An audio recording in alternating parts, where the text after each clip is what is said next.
turacyari imbere y'Uwiteka. Uyu ni umunsi wa 30 wo kuba imbere y'Imana. Ku minsi irimo kugenda ishira niko turi kugenda turushaho kugira imbaraga zo kuba hafi y'Imana ndetse no gusenga ndetse no gusangira amagambo y'Imana, kandi turashimira mwebwe mwese mukomeje kubana natwe. Uyu munsi rero nawo ndagira ngo tugaruke mu byanditswe byera, tugaruke mu butumwa bwiza uko bwanditswe na Luka, hanyuma turebe umwiteguro wo kuba Yesu yaraje mu isi, noneho mu gihe neza yariho ari umusore ari kumwe n'ababyeyi be, abitwaga ababyeyi be muri icyo gihe, Yosefu ndetse na Mariya.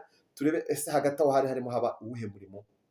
Imana yacu tugende neza cyane, kandi dusenge. Imana yacu, habwa icyo wakomeje kubana natwe, ndakwinginze kugira ngo tumenye ubushake bwawe mu ijambo ryawe, kandi aho umuntu wese ugiye kumvira ijambo ryawe gusobanukirwa no gufashwa mu izina rya Yesu Kristo umwami wacu, amen. Ijambo ry'Uwiteka dusanga mu butumwa bw'isi uko bwanditswe na Luka ibice 3 riravuga ngo, nuko mu mwaka wa 15 wo ku ngoma ya Kayisari Tiberiyo, ubwo Ponsiyo Pilato yari umutegeka w'i Yudaya, na Herode ari umwami w'i Galilaya, na Filipo mwene se ari umwami wa Ituraya n'uw'igihugu cy'Itirakoniti, na Rusaniya ari umwami wa Abilene, Ana na Kayafa ari abatambyi bakuru, nibwo ijambo ry'Imana ryageze kuri Yohani mwene Zakariya ari mu butayu. Ajya mu gihugu cyose giteganye na Yorodani, abwiriza abantu iby'umubatizo wo kwihana ngo bababarirwe ibyaha, nk'uko byanditswe mu gitabo cy'umuhanuzi Yesaya ngo, ijwi ry'urangurura mu butayu ati, nimutunganye inzira y'Uwiteka, mugorore inzira ze. Igikombe cyose kizuzuzwa, n'umusozi wose n'agasozi bizaringanizwa, n'ibigoramye bizagororoka, n'inzira zidaharuwe zizaharurwa. Abantu bose bazabona agakiza k'Imana. Imana yacu tugire neza cyane. Aya ni amagambo y'Imana yo mu gihe Yesu yari umusore uri kwa Yosefu, ahari bafatanyije wa mwuga w'ububaji, cyangwa se uri mu ishuri. Mbibutse ko iki gihe habaga amashuri y'uburyo bubiri gusa. Habaga hari ishuri mu rugo rw'umuntu wishoboye, cyangwa se hakaba ishuri ku rusengero, cyangwa se ku isinagogi. Icyo bita isinagogi, uko mukunda kubisoma hano mu butumwa bwiza, sinagoge ni ijambo ry'Ikigiriki rishatse kuvuga, rituruka kuri sinago, rishatse kuvuga guhuza. Aho sinagogi rero ni aho abantu bahuriraga bagasoma ibyanditswe byera, bakiga ibyanditswe byera. Abisiraheli muri kavukire yabo no mu mico yabo, urusengero rwari rumwe ruri i Yerusalemu, ariko amasinagogi ari impande zose. N'abahungiye i Babuloni bagiraga amasinagogi, bagiraga ahantu bahurira bakigisha abana babo, bakigisha abasore, bakigisha abakiri batoya ibya Sinayi, iby'ijambo ry'Imana, iby'abahanuzi ndetse n'ibyanditswe. Abanditsi wari umwuga wo kwandika, bagahora bakoporora bandika bya bitabo bya Mose, bya bitabo by'abahanuzi, ndetse na bya bitabo by'ubwenge n'ubuhanga n'ubusizi. Bakahora bandukura. Niyo yari imibereho yabo. Noneho bagasomera rero mu masinagogi. Mu masinagogi rero niho abantu bigiraga, nta rindi shuri ryabagaho muri icyo gihe. Mu gihe cyabo amashuri ya mbere na mbere yabayeho muri Egiputa ndetse no muri Atene mu Bugiriki, yari amashuri y'iby'ubumenyi cyangwa se y'ibyo gutekereza, kwiga gutekereza neza, ibizwi nka filozofiya cyangwa se filozofi. Ntabwo ushaka gutinda kuri ibyo bijyanye no kwiga, kubera ko icyo nashaka kuvuga ni uko Yesu nawe hagati y'imyaka 12 na 30 ntawe uzi aho yari aherereye. Ikigaragara ni uko buri mwaka ababyeyi be bajyaga muri ya minsi mikuru ya Pasika, kandi inyota ya Yesu ku myaka 12 yari yaragaragaye yo gushaka gusobanukirwa, twarabibonye ejo bundi, yo gushaka gusobanukirwa ibyanditswe byera no kuganira n'abatambyi no kubaza ibibazo ndetse no kwiga no gutega amatwi. Iyi nyota rero mpamenya ntashidikanya jewe nkurikije ibyo maze gusoma byanditswe byera, ko yaba yaramuviriyemo kujya hariya ku ishuri, kujya hariya mu rusengero kwiga, mu masinagogi kwiga, ko Yesu ashobora, ndetse ndabihamya ko yari yarize, kuko yitwaga umwigisha, kandi yahabwaga uburenganzira bwo gusoma. N'abigisha amategeko nk'aba Moridekayi n'undi bigeze bahurira mu nzira, bamusangaga nk'umwigisha, ntibigeze bamusanga nk'umuntu uciriritse. Bisa rero nk'aho yari yariganye nabo hagati ya myaka 12 na 30. Kuvuga ko Yesu atari yarize biba ari ukwihuta cyane no gushaka gusa nko gusuzugura ibintu bijyanye n'ubumenyi bw'iyobokamana, ahubwo harimo akantu katari keza, cyangwa se gutera umwete abantu ngo batagira umwete wo kwiga. Imana itugirire neza cyane. Icyo gisobanuro cyo kuvuga ngo Yesu ntiyari yarize ni ukukigendera kure. Imana yacu idufasha. Ntatinze muri ibyo ngibyo, reka tugaruke noneho muri icyo gihe ari umusore witegura kuza kuvuga ubutumwa. Hari undi musore banganyaga imyaka, wamurushaga amezi gusa, yamurushaga gusa amezi agera muri 6, witwa Yohana mwene Zakariya na Elizabeti. Imana itugire neza. Mwene Zakariya na Elizabeti rero yabaga mu butayu. Wakwete se kuki yabaga mu butayu? Muri kiriya gihe nanone karongera ubwire gato amateka. Muri kiriya gihe idini ya Kiyuda yabagamo ibice 4 by'ingenzi. Igice kimwe kizwi cyane dukunda kubona muri Bibiliya ni igice cy'abafarisayo. Abangaba cyari igice gisa nk'ikibitse mu idini ya Kiyuda gishingiye ku byo abantu bizera. Bumvaga amategeko bagomba kubafata mu mutwe, bakumva ko umuzuko ushoboka. Hari n'igice cy'abantu bitwa abasadukayo. Abasadukayo nabo bumvaga bagomba kureba mu byanditswe, bumvaga bagomba kwandika, bumvaga bagomba gusanga abanditsi, bumvaga bagomba kwifashisha ibyanditse, bumvaga kandi ko umuzuko ari ikintu bishoboka ko kidashoboka. Byari igice kiri mu idini ya Kiyuda. Ikindi gice cyarimo kizwi nanone igice cy'abazerote. Abazerote nabo bumvaga ko bashobora kuzakizwa n'amaboko yabo, ko hashobora kuzavumbuka intwari imeze nka Dawidi igahangana n'abaromani igatsinda. Abazerote baje no kugerageza guhangana n'abaromani hagana muri za 68 na 69 na 70, bituma umujenerali witwa Titusi wo mu Baroma aza asenya Yerusalemu yose, ayishyira ku itaka nk'uko byari byarahanuwe n'umwami Yesu mbere y'uko biba. Imana yacu itugire neza. Mu bice 24 bya Matayo Yesu yari yarabivuze. Igice cya 4 rero tutakunze kumenya ni igice cyababaga mu butayu. Abangaba nibo Yohana yabagamo, bitwa Basene. Abangaba biberaga mu butayu, aba Asene babaga mu butayu, bari abanyabutayu. Abo rero bumvaga ko Uwiteka azabakirisha ubutabazi buvuye mu ijuru. Bumvaga ko hari imbaraga zava mu ijuru zimeze nk'iza Eliya zigakiza abantu, umuriro uvuye mu ijuru ugatwika. Mbese bari abanyabutayu. Bati Imana izohereza umunyamavuta, Imana izohereza umunyabutayu akora igitangaza. Aba ngabo nibo Yohana yahagurutsemo. Yohana umubatiza rero nibwo ijwi ry'Uwiteka ryamusanze kuko muri bwa butayu. Niko kumuhamagara avuga ati hita ujya hafi ya Yorodani, hahandi bita Galilaya y'abapagani kwa Herode.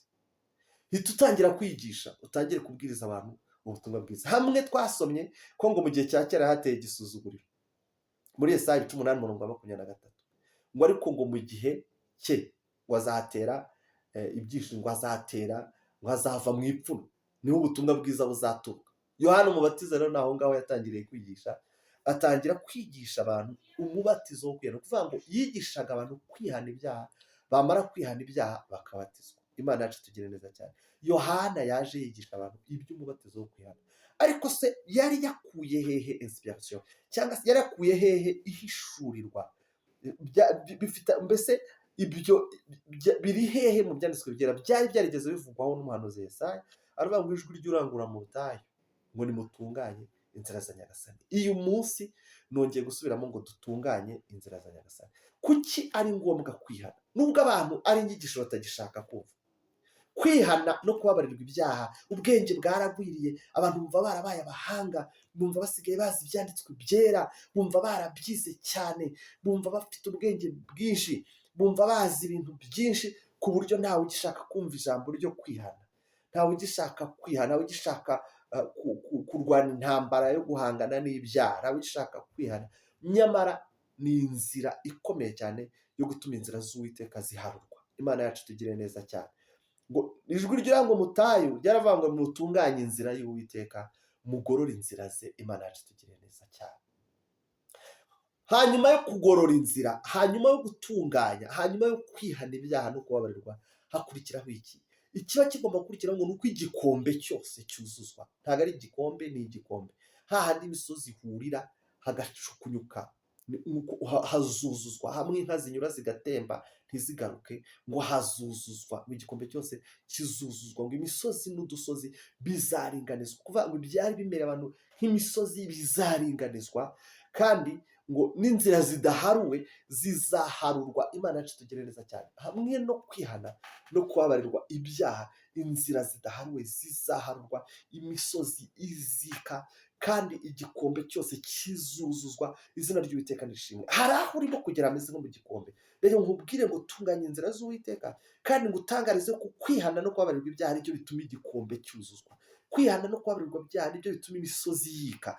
Kwihana no kubabarirwa ibyaha nibyo bituma inzira zidaharuwe ziharurwa. Hari inzira zari zarafunzwe, hari ibintu byari byaranze. Kwihana no kubabarirwa ibyaha bigiye gutuma izo nzira ziharurwa. Izina ry'Uwiteka nirishimwe kandi rihabwa icyubahiro. Nyemerera wumvire, tunganya inzira z'Uwiteka ngo abantu bose bazabona agakiza k'Imana. Izina ry'Uwiteka nirihabwa icyubahiro. Nyemerera utunganye inzira zawe, nyemerera utunganye inzira z'Uwiteka, nyemerera wihane ubabarirwa ibyaha, nyemerera uhinduke, nyemerera wizere Kristo, kuko niwe wenyine ushobora kuguhesha guhinduka, niwe ushobora kuguha imbaraga zituma ubasha kwihana, ubasha guhindukira. Kwihana ubwabyo ni ijambo risobanuye guhindukira. Iyo abantu babihunga ntibaba bashaka no gusoma amagambo nk'aya, ijwi nk'iri ntibaba bashaka no kuryumva, kuko ribabwira ibitandukanye n'ibyo kamere yabo ibabwira, kandi rikababwira ibitandukanye n'ibyo za ndyarya b'abanyabwenge bw'isi babasobanurira babumvisha ko ibyo ngibyo atari ngombwa. Nyamara kwizera ntigushoboka kutagaragajwe n'imibereho y'umuntu, n'ubuzima bw'umuntu, n'uko umuntu abayeho.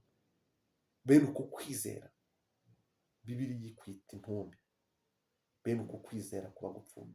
Kwizera kutagaragazwa n'imibereho yacu, kutagaragazwa n'ibyo dukora, kuba ari ukwizera gupfuye. Imana yacu tugire neza cyane. Imana yacu idufashe, itwubake, tubashe kwinjira muri aya mavuta yo kwitegura, tukihana, tubabarirwa ibyaha mu izina rya Yesu Kristo. Kwihana no kubabarirwa ibyaha bikwiye kubwirwa amahanga yose mu izina rya Yesu Kristo. Iryo ni ijambo ry'ubutumwa bwiza. Imana ibahe umugisha mwese, abakomeje kudukurikira, abakunda ijambo ry'Imana, abakunda mwese gutsinda. Uwiteka n'abashyigikire. Hanyuma yo kwihana no kubabarirwa ibyaha, murebe nk'ibikombe byose biruzuzwa. Ahantu hose hari igikombe, hari hateye ubwoba, hari bwuzuzwa. Ahantu hose hari ubutayu, hatari hakiri inzira, Imana iraje haca inzira. Ya misozi yari iguhagaze imbere yike. Imisozi n'udusozi bizaringanizwa, bizaringanizwa, bizika, abashe gutambuka. Abantu bose bazabona agakiza k'Imana. Imana ibahe umugisha. Turi kuri uyu munsi wa 30 w'ibihe byiza byo gusenga. Turi ku munsi wa kabiri usoza icyumweru cy'uyu mwaka wa 2021. Ndakwinginga kugira ngo ushimire Imana ibyo Imana yakoze mu kwezi kwa kabiri uyu mwaka, no mu kwezi kwa gatatu uyu mwaka. Ubwira Uwiteka ngo Uwiteka, warahabaye mu kwezi kwa kabiri, warahabaye mu kwezi kwa gatatu. Izina ryawe rihabwa icyubahiro. Munyemerere twongere tuzenge twinginga Imana kugira ngo Imana nyir'ijuru n'isi itwubake, itwuzuza imbaraga, kandi tuyishimire ibyo yakoze byose kuko birahari. Uyu mwaka munyemerere dusoze n'iki cyumweru cya nyuma cy'umwaka. Twasengeye umwaka, twasengeye ibyifuzo bitandukanye, twasengeye itorero, twasengeye abantu b'Imana, twasengeye igihugu. Mureke dusoze umwaka dushima Imana ko yahabaye, tukaba tugihumeka. Iyo miteguro yose y'umugome n'ibyateguwe n'umwanzi byose bikaba bitaratubonye. Izina ry'Uwiteka ryongere rihimbazwe. Mana yacu, shyirwa hejuru bw'ijambo ryawe, ridukangurira kwitegura, ridukangurira kwihana ngo tubabarirwe ibyaha mu izina ry'umwami wacu Yesu Kristo. Ndakwinginze kugira ngo umuntu wese wumva ijambo ryawe ategure umutima we, yezwe, ababarirwe mu izina rya Yesu Kristo, kuko ibyo bizatuma imisozi n'udusozi byika, biringanizwe, abashe gutambuka.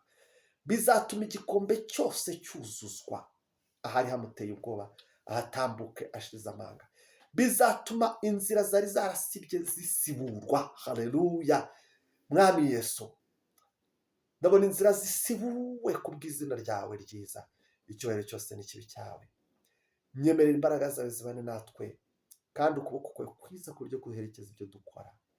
Ushimwe ko wahabaye mu kwezi kwa kabiri k'uyu mwaka, warahabaye mu kwezi kwa gatatu. Ntabwo wakunze ko twicwa n'inzara, kandi byarashobokaga. Ntiwakunze ko twambara ubusa, byarashobokaga. Waraturindiye muri iki gihugu ubwo tukiriho, amahirwe yose turacyayafite, waturinde mu bushomeri, amahirwe yo kubona akazi aracyahari. Nyemera ube mu ruhande rwacu, umugisha umuntu wese wumva ijambo ryawe akarikunda akarikurikiza, mu izina rya Yesu Kristo umwami wacu, amen. Mwari kumwe na Ev.Kabenga, mukomeze kugira ibihe byiza. Nimero watubonaho ni 0788455184. Imana iguha umugisha, tunganya inzira z'Uwiteka, urunguka ibintu bitatu: igikombe cyose cyari kiguteye ubwoba kizuzuza, utambuke. Imisozi n'udusozi byari biguhagaze imbere bizaringanizwa, ubwo utambuke. Inzira zitari ziharuwe, ahantu hari harasibye, Uwiteka aje gusibura inzira, urabona inzira, utambuke. Abantu bose bazabona agakiza k'Imana, nawe uzabona agakiza k'Imana, mu izina rya Yesu, amen.